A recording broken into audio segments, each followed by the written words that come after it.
Hi everyone, it's Cassie, the Young Teen Librarian at East Hampton Library.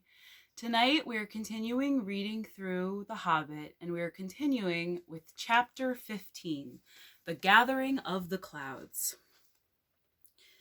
Now we will return to Bilbo and the dwarves. All night one of them had watched, but when morning came they had not heard or seen any sign of danger. But ever more thickly the birds were gathering. Their companies came flying from the south, and the crows that still lived about the mountain were wheeling and crying unceasingly above. "Something strange is happening," said Thorin. "The time is gone for the autumn wanderings, and these are birds that dwell always in the land. There are starlings and flocks of finches, and far off there are many carrion birds, as if a battle were afoot." Suddenly Bilbo pointed. "There is that old thrush again," he cried. "He seems to have escaped when Smog smashed the mountainside, but I don't suppose the snails have." Sure enough, the old thrush was there, and as Bilbo pointed, he flew towards them and perched on a stone nearby. Then he fluttered his wings and sang. Then he cocked his head on one side as if to listen, and again he sang, and again he listened. "I believe he is trying to tell us something," said Balin, "but I cannot follow the speech of such birds. It is very quick and difficult. Can you make it out, Baggins?" "Not very well," said Bilbo. As a matter of fact, he could make nothing of it at all. But the old fellow seemed very excited. "I only wish he was a raven," said Balin. "I thought you did not like them. You seemed very shy of them when we came this way before." "Those were crows, and nasty, suspicious-looking creatures at that, and rude as well. You must have heard the ugly names they were calling after us. But the ravens are different.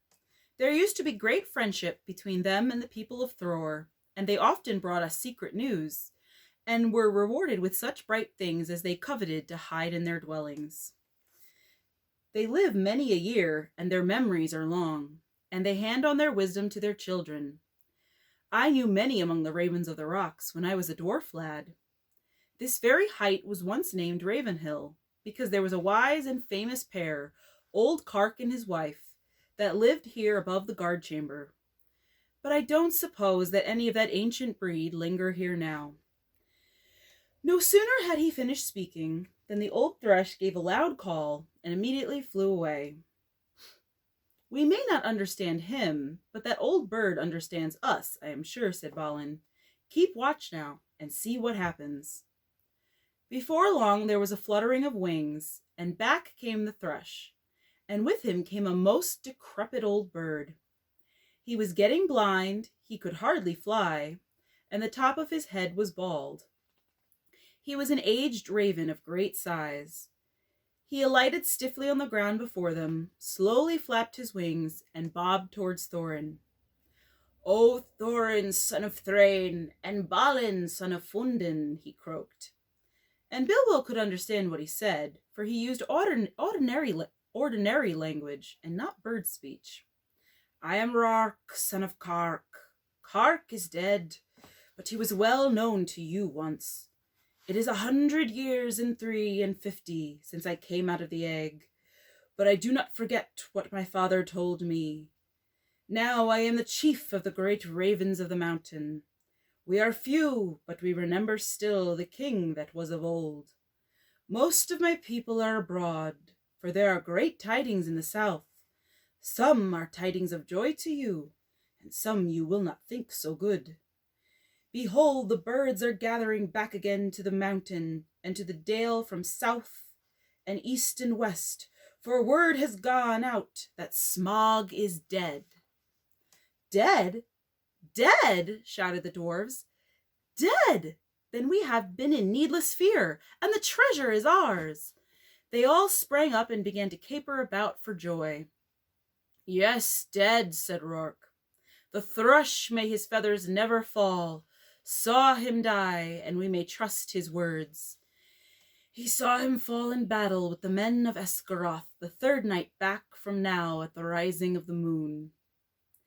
It was some time before Thorin could bring the dwarves to be silent and listen to the raven's news.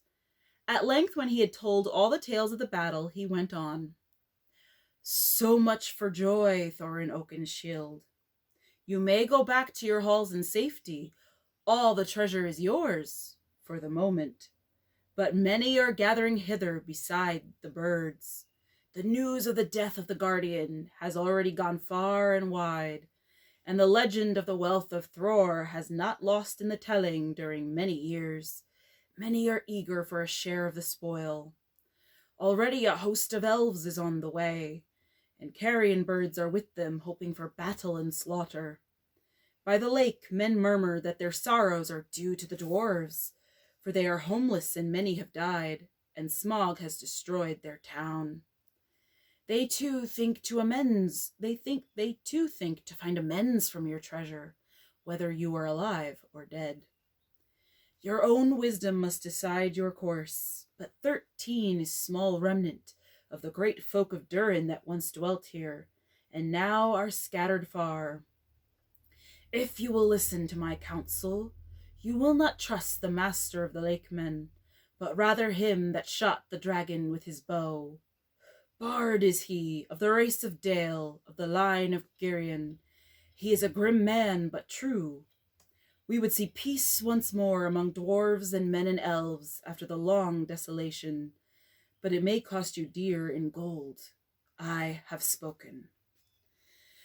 Then Thorin burst forth in anger. Our thanks, Roäc, Kark's son. You and your people shall not be forgotten, but none of our gold shall thieves take or the violent carry off while we are alive. If you would earn our thanks still more, bring us news of any that draw near. Also, I would beg of you, if any of you are still young and strong of wing, that you would send messengers to our kin in the mountains of the north, both west from here and east, and tell them of our plight. But go specially to my cousin Dane in the Iron Hills, for he has many people well armed and dwells nearest to this palace. Bid him hasten. I will not say if this counsel be good or bad, quoth Roäc, but I will do what can be done. Then off he slowly flew. Back now to the mountain, cried Thorin. We have little time to lose. And little food to use, cried Bilbo, always practical in such points. In any case, he felt that the adventure was, properly speaking, over with the death of the dragon, in which he was much mistaken, and he would have given most of his share of the profits for the peaceful winding up of these affairs. Back to the mountain, cried the dwarves, as if they had not heard him, so back he had to go with them. As you have heard some of the events already, you will see that the dwarves still had some days before them. They explored the caverns once more, and found, as they expected, that only the front gate remained open. All the other gates, except of course the small secret door, had long ago been broken and blocked by Smaug, and no sign of them remained. So now they began to labor hard in fortifying the main entrance, and in making a new path that led from it. Tools were to be found in plenty that the miners and quarriers and builders of old had used, and at such work the dwarves were still very skilled. As they worked, the ravens brought them constant tidings. In this way they learned that the elven king had turned aside to the lake, and they still had a breathing space. Better still, they heard that 3 of their ponies had escaped and were wandering wild far down the banks of the running river, not far from where the rest of their stores had been left. So while the others went on with their work, Fili and Kili were sent, guided by a raven, to find the ponies and bring back all they could. They were 4 days gone, and by that time they knew that the joined armies of the lakemen and the elves were hurrying toward the mountain. But now their hopes were higher, for they had food for some weeks with care, chiefly cram, of course, and they were very tired of it. But cram is much better than nothing, and already the gate was blocked with a wall of squared stones laid dry, but very thick and high across the opening. There were holes in the wall through which they could see or shoot, but no entrance. They climbed in or out with ladders and hauled stuff up with ropes. For the issuing of the stream, they had contrived a small low arch under the new wall, but near the entrance they had so altered the narrow bed that a wide pool stretched from the mountain wall to the head of the fall over which the stream went towards Dale. Approach to the gate was now only possible, without swimming, along a narrow ledge of the cliff, to the right as one looked outwards from the wall. The ponies they had brought only to the head of the steps above the old bridge, and unloading them there had bidden them return to their masters and sent them back riderless to the south. There came a night when suddenly there were many lights as of fires and torches away south in Dale before them. "They have come," called Balin, "and their camp is very great. They must have come into the valley under the cover of dusk along both banks of the river." That night the dwarves slept little. The morning was still pale when they saw a company approaching. From behind their wall they watched them come up to the valley's head and climb slowly up. Before long they could see that both men of the lake, armed as if for war, and elvish bowmen were among them. At length the foremost of these climbed the tumbled rocks and appeared at the top of the falls, and very great was their surprise to see the pool before them and the gate blocked with a wall of new-hewn stone. As they stood pointing and speaking to one another, Thorin hailed them. "Who are you," he called in a very loud voice, "that come as if in war to the gates of Thorin, son of Thrain, king under the mountain, and what do you desire?" But they answered nothing. Some turned swiftly back, and others, after gazing for a while at the gate and its defenses, soon followed them. That day the camp was moved to the east of the river, right between the arms of the mountain. The rocks echoed then with voices and with song, as they had not done for many a day. There was the sound, too, of elven harps and of sweet music, and as it echoed up towards them, it seemed that the chill of the air was warmed, and they caught faintly the fragrance of woodland flowers blossoming in spring. Then Bilbo longed to escape from the dark fortress and to go down and join in the mirth and feasting by the fires. Some of the younger dwarves were moved in their hearts, too, and they muttered that they wished things had fallen out otherwise, and that they might welcome such folks as friends, but Thorin scowled. Then the dwarves themselves brought forth harps and instruments regained from the hoard, and made music to soften his mood. But their song was not his elvish song, and was much like the song they had sung long ago before in Bilbo's little hobbit hole. Under the mountain dark and tall, the king has come unto his hall. His foe is dead, the worm of dread, and ever so his foes shall fall. The sword is sharp, the spear is long, the arrow swift, the gate is strong. The heart is bold that looks on gold, the dwarves no more shall suffer wrong. The dwarves of yore made mighty spells, while hammers fell like ringing bells. In places deep where dark things sleep, in hollow halls beneath the fells. On silver necklaces they strung, the light of stars on crowns they hung. The dragon fire from twisted wire, the melody of harps they rung. The mountain's throne once more is freed. O wandering folk, the summons heed. Come haste, across the waste. The king of friend and kin has need. Now call we over mountains cold, come back unto the caverns old. Here at the gates the king awaits. His hands are rich with gems and gold. The king is come unto his hall, under the mountain dark and tall. The worm of dread is slain and dead, and ever so our foes shall fall. This song appeared to please Thorin, and he smiled again and grew merry. And he began reckoning the distance to the Iron Hills, and how long it would be before Dane could reach the Lonely Mountain, if he had set out as soon as the message reached him. But Bilbo's heart fell, both at the song and the talk. They sounded much too warlike. The next morning early, a company of spearmen was seen crossing the river and marching up the valley. They bore with them the green banner of the Elven King and the blue banner of the lake, and they advanced until they stood right before the wall at the gate. Again Thorin hailed them in a loud voice.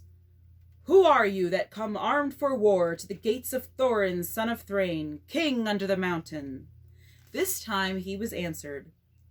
A tall man stood forward, dark of hair and grim of face, and he cried, "Hail, Thorin! Why do you fence yourself like a robber in his hold? We are not yet foes, and we rejoice that you are alive beyond our hope. We came expecting to find none living here.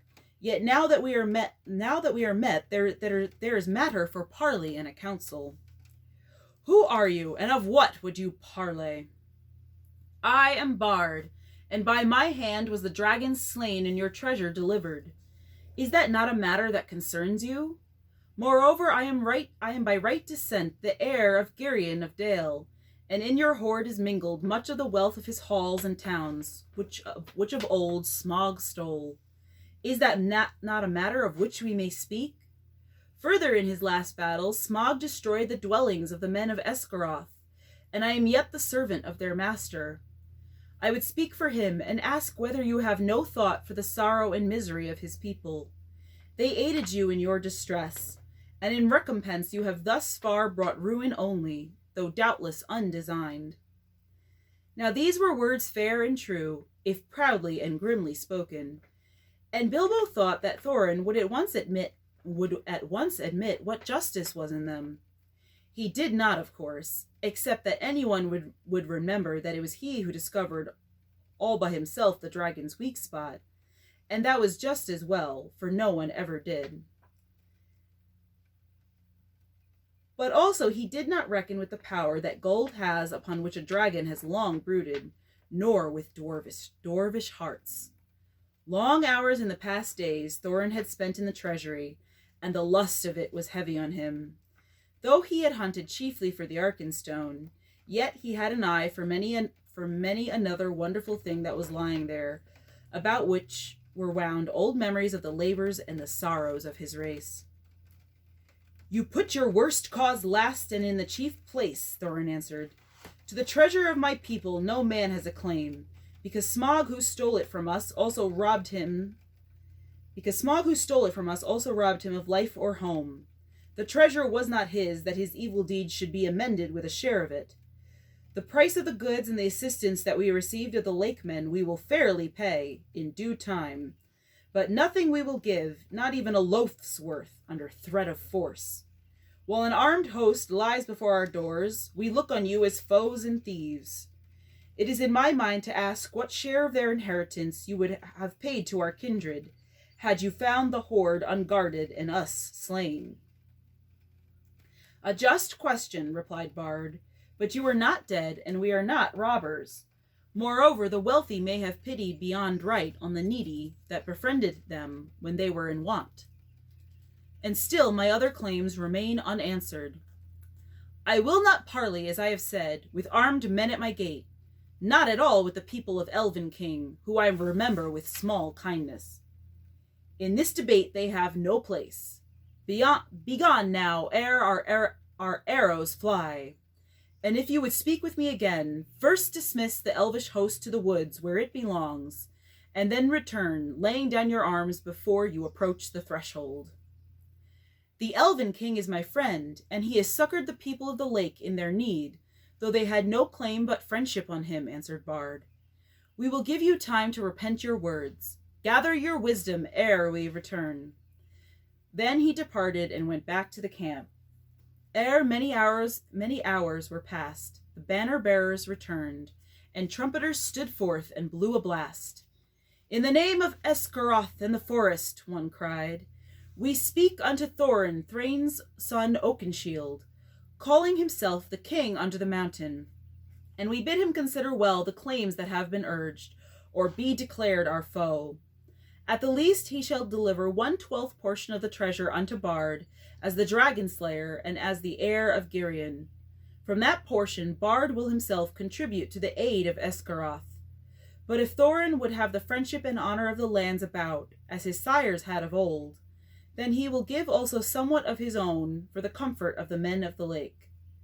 Then Thorin seized a bow of horn and shot an arrow at the speaker. It smote into his shield and stuck there quivering. Since such is your answer, he called in return, I declare the mountain besieged. You shall not depart from it until you call on your side for a truce and a parley.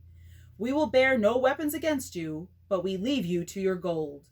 You may eat that, if you will. With that, the messengers departed swiftly, and the dwarves were left to consider their case. So grim had Thorin become, that even if they had wished, the others would not have dared to find fault with him. But indeed most of them seemed to share his mind. Except, perhaps, old fat Bomber and Feely and Keely. Bilbo, of course, disapproved of the whole turn of affairs. He had by now had more than enough of the mountain, and being besieged inside it was not at all to his taste. The whole place still stinks of dragon, he grumbled to himself, and it makes me sick. And cram is beginning simply to stick in my throat. And that is the end of chapter 15, and tomorrow night we will continue with chapter 16. Have a good night, everyone.